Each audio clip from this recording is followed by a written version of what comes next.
Assalamualaikum warahmatullahi wabarakatuh.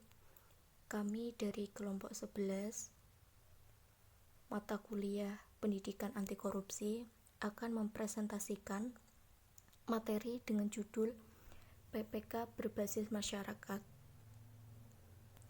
Pengertian PPK berbasis masyarakat yaitu pendidikan karakter berbasis masyarakat merupakan kegiatan yang dilaksanakan untuk membentuk karakter siswa dengan melibatkan masyarakat. Jadi, pendidikan karakter berbasis masyarakat adalah pendidikan yang melibatkan masyarakat dalam proses pembelajaran tersebut, baik berbentuk formal maupun informal, dengan memanfaatkan fasilitas yang ada dan menekankan pentingnya partisipasi masyarakat yang bertujuan untuk menanamkan nilai-nilai karakter yang baik bagi peserta didik. Keberhasilan pendidikan bergantung pada kemitraan yang sinergis antar pelaku pendidikan, yaitu antara keluarga, sekolah, dan juga masyarakat. Peran penting PPK berbasis masyarakat. Masyarakat memiliki peran yang sangat penting karena masyarakat dapat menjadi salah satu kontributor bagi sekolah untuk memecahkan masalah yang terjadi di lingkungan sekitar. Berbagai macam bentuk kolaborasi dan kerjasama antar komunitas dan satuan pendidikan di luar sekolah sangat diperlukan dalam penguatan pendidikan karakter, seperti komunitas orang tua atau paguyuban orang tua. Itu bisa terjadi baik per kelas maupun per sekolah. Yang kedua yaitu komunitas pengelola pusat kesenian dan kebudayaan, yaitu berbagai perkumpulan, kelompok, sanggar kesenian, bengkel teater, padepokan, studio musik, dan bengkel seni yang merupakan pusat-pusat pengembangan kebudayaan lokal dan modern. Yang ketiga yaitu lembaga-lembaga pemerintahan, seperti Badan Narkotika Nasional, Kepolisian Komisi Pemberantasan Korupsi, Kementerian Kesehatan, dan Kementerian Pemuda dan Olahraga. Yang keempat yaitu lembaga atau komunitas yang menyediakan sumber-sumber pembelajaran, seperti perpustakaan, museum, situs budaya, cagar budaya, paguyuban pecinta lingkungan, dan komunitas hewan piaraan. Yang kelima yaitu komunitas masyarakat sipil atau masyarakat sipil pegiat pendidikan. Yang selanjutnya yaitu komunitas keagamaan. Yang selanjutnya komunitas seniman dan budayawan lokal seperti pemusik, perupa, penari, dan pelukis. Yang selanjutnya yaitu lembaga bisnis dan perusahaan yang memiliki relevansi dan komitmen dengan dunia pendidikan. Dan yang selanjutnya yaitu lembaga penyiaran media seperti televisi, koran, majalah, dan radio. Yang selanjutnya yaitu prinsip pengembangan program penguatan pendidikan karakter melalui kerjasama atau kolaborasi dengan komunitas. Antara lain, yang pertama, penanggung jawab utama dalam setiap program dan kegiatan PPK di lingkungan sekolah adalah kepala sekolah. Yang kedua, kolaborasi tersebut bertujuan untuk memperkuat PPK bagi seluruh anggota komunitas sekolah. Yang ketiga, fokus kolaborasi PPK dengan komunitas, terutama diperuntukkan bagi peserta didik itu sendiri. Yang keempat, rasional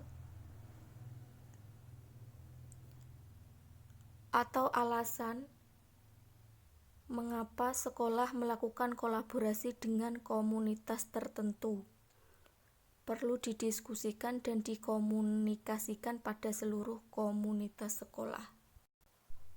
Yang kelima yaitu satuan pendidikan wajib membuat dokumentasi kegiatan mulai dari pembuatan proposal, pelaksanaan, evaluasi, dan pelaporan.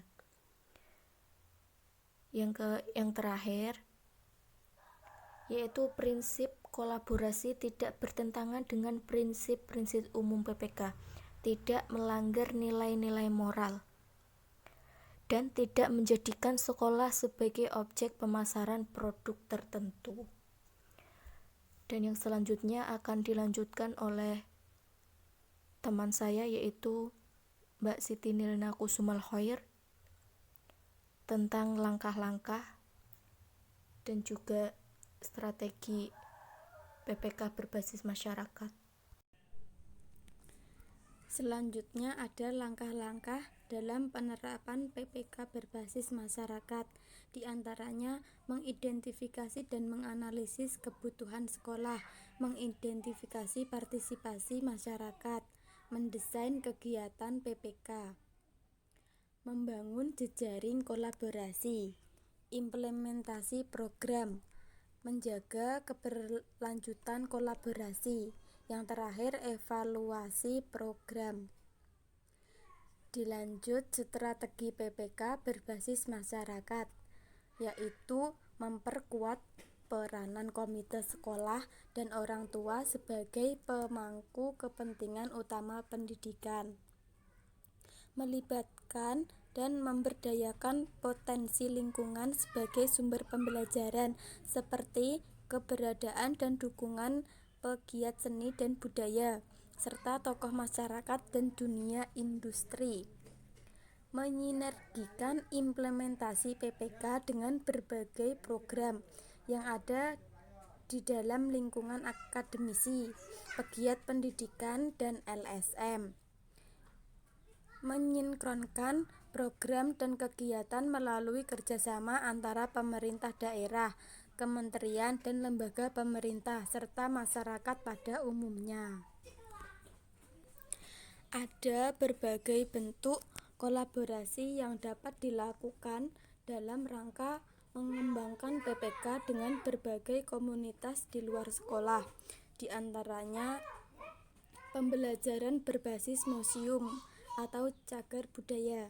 Sekolah dapat melaksanakan program PPK berbasis masyarakat ini dengan bekerja sama serta memanfaatkan sumber-sumber pembelajaran yang ada di lingkungan sekitar mereka. Bila di sebuah daerah terdapat museum yang bisa menjadi sarana dan sumber pembelajaran bagi peserta didik, satuan pendidikan dapat bekerja sama dengan pengelola museum, cagar budaya, atau kelompok hobi, komunitas budaya, dan sanggar untuk memperkenalkan kekayaan-kekayaan koleksinya, mengajak peserta didik untuk mempelajari kekayaan daerahnya, serta mampu menjaga kekayaan warisan budaya yang dimiliki. Yang kedua, mentoring dengan seminar dan budaya lokal. Satuan pendidikan juga dapat bekerja sama dengan komunitas para seniman, penyair, dan sastrawan di lingkungan mereka agar peserta didik mampu memperoleh pengetahuan dan pengalaman terkait dengan profesi kesenian dan sastrawan. Yang ketiga, kelas inspirasi. Setiap kelas bisa mengadakan kelas yang memberikan inspirasi bagi peserta didik dengan mendatangkan individu di luar yang memiliki profesi sangat beragam. Satuan pendidikan dapat mengundang narasumber dari kalangan orang tua maupun tokoh masyarakat setempat. Yang keempat, program siaran radio on air. Satuan pendidikan bisa bekerja sama dengan media cetak, elektronik, dan penyiapan untuk mempromosikan nilai-nilai penguatan karakter ke dalam masyarakat dan mengajak peserta didik untuk menjadi teladan dalam pemikiran dan tindakan. Yang terakhir, program magang kerja. Satuan pendidikan bisa bekerja sama dengan komunitas bisnis untuk menyediakan sumber daya dan kesempatan bagi peserta didik agar dapat menerapkan ilmu dan keterampilan yang mereka pelajari di lingkungan kerja secara nyata. Program magang di perusahaan dan tempat-tempat bekerja bisa menjadi kegiatan untuk memperkuat pendidikan karakter peserta didik sehingga memiliki pengalaman yang lebih luas terkait disiplin ilmu yang sedang dipelajarinya. Sekian presentasi dari kami. Apabila ada yang kurang jelas bisa ditanyakan. Terima kasih. Wassalamualaikum warahmatullahi wabarakatuh.